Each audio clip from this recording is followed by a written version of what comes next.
嗨，亲爱的小伙伴们，大家好呀！今天来和大家聊聊狗狗咳嗽的那些事儿。你们知道吗？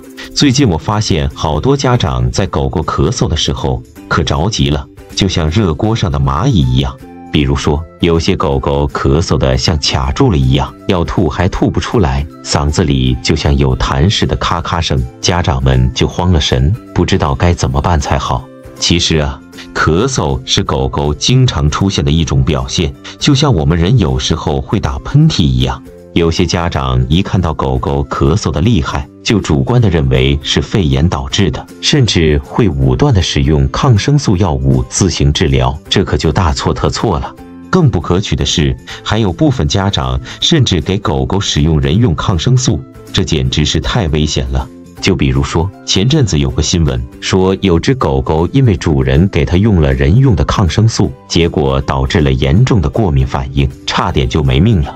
所以啊，我们可不能随便给狗狗用药，一定要尊重它们的生命，科学地对待它们的健康问题。那狗狗为什么会咳嗽呢？其实啊，咳嗽是肺部经口腔爆发性释放的表现，是一种自我保护的反射行为，有助于排出肺内或气管内的异物。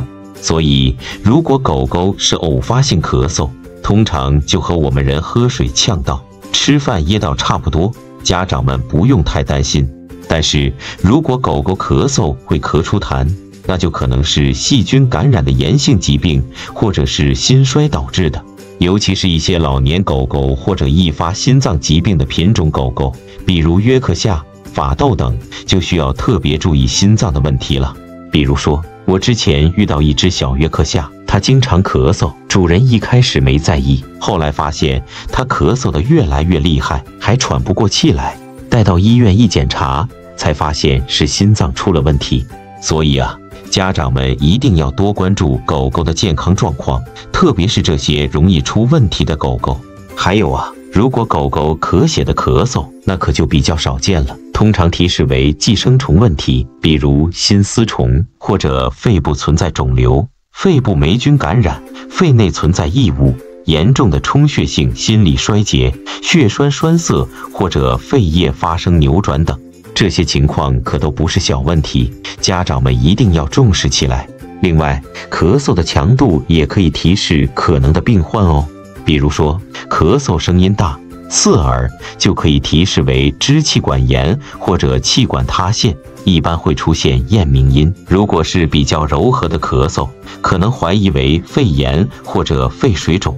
所以说啊，单纯的咳嗽却有复杂的病理或生理原因，我们可不能主观断定，甚至自行用药。抗生素使用不当，不仅不利于狗狗身体的康复，还会使狗狗体内真正的病原产生耐药性，导致某种药物失效。那怎么确诊咳嗽的病因呢？首先啊，我们要明确自家狗狗的年龄和品种，排除心脏功能异常的情况。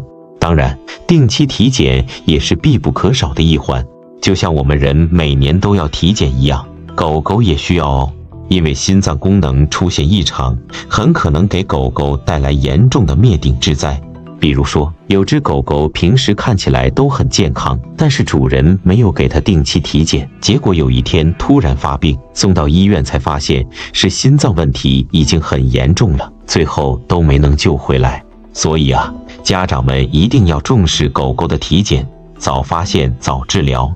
其次，确诊咳嗽需要通过技术手段支持，而不是主观判定。常用到的检查包括 X 光片的拍摄、扫描 CT、核磁、血管造影等。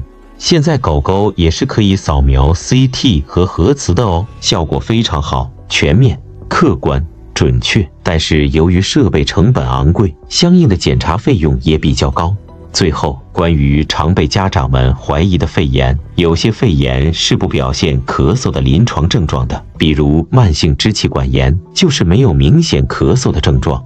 而肺炎根据病情严重程度和疾病发生部位，可以分为血管性、支气管性、肺泡性、间质性，所以如果是肺炎，也需要到正规医院确定分级，再针对性用药治疗。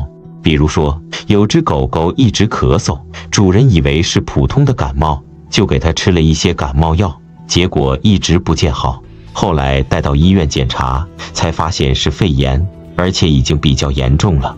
所以啊，我们不能凭自己的感觉来判断狗狗的病情，一定要带它们去医院做专业的检查。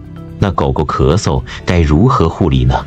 关于咳嗽的治疗，需要根据狗狗的个体状态谨遵医嘱，这里我就不做赘述了。